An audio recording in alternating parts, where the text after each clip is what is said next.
Shortly after my grandfather passed away while I was in high school, I went to go live with my grandmother during weekdays to keep her company. One day, while I was having snack after school with her, I noticed on her table was an unwrapped Taco Bell gordita. Now she was in her mid-80s, walked slowly with a cane, and had never driven in her life, so I was curious how she obtained this Taco Bell gordita. When I asked her, she started laughing, saying, "Oh, this is a funny story, let me tell you."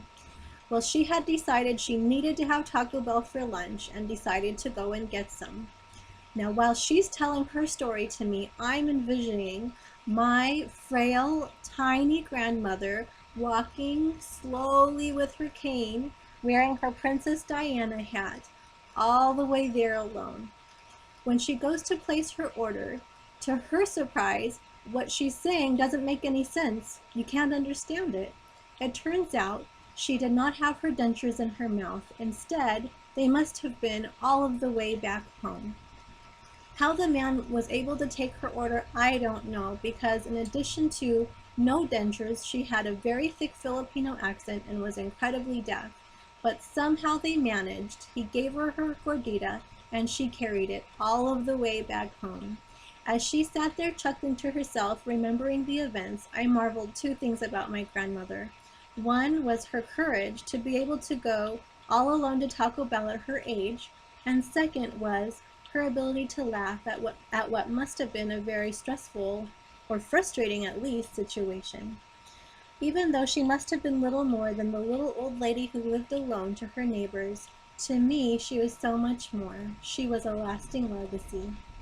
There are three things that stand out to me that I would like to share with you about my grandmother: her fierce independence, her deep love of God, and her ability to laugh at stressful situations.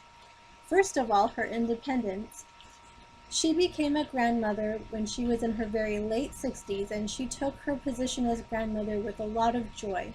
She developed a rite of passage of sorts with each grandchild, and when each grandchild turned two, she would take them to downtown by bus and by train since she didn't drive, and she treated them to ice cream and a shopping spree. While some people may have allowed their advanced age or their lack of transportation to prohibit them, not my grandmother. Second is her deep faith in God. Even though she was already in her mid-30s by the time she had met my grandfather, that did not prohibit her from creating a lot of obstacles for him in order to be able to date her.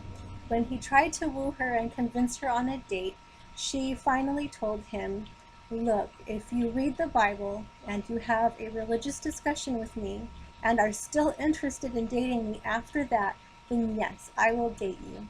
She had a very strong belief that God had a plan for her life, and that that plan included a faith-based marriage for her. And lastly, the Taco Bell situation is not the only time she's laughed in the middle of a frustrating event.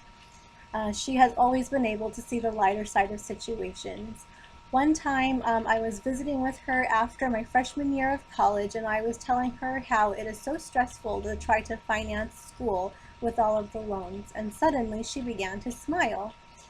I asked her what she was smiling about. I was a little confused, and she told me she was thinking about her days in college. Back then in the Philippines, they did not have loans, but rather you worked through school if you couldn't pay cash, and you paid the balance off when you got a job. Well, after her sophomore year, war broke out, and the school decided not to continue running for the fear of their students' and staff safety. It was many years before the school resumed again.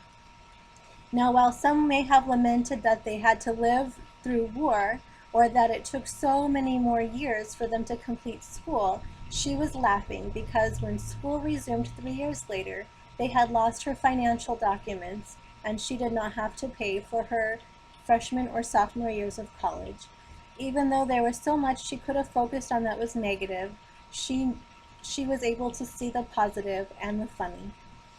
My grandmother was a courageous, independent person who had a very strong conviction in God that she shared with everyone, and a very positive mindset.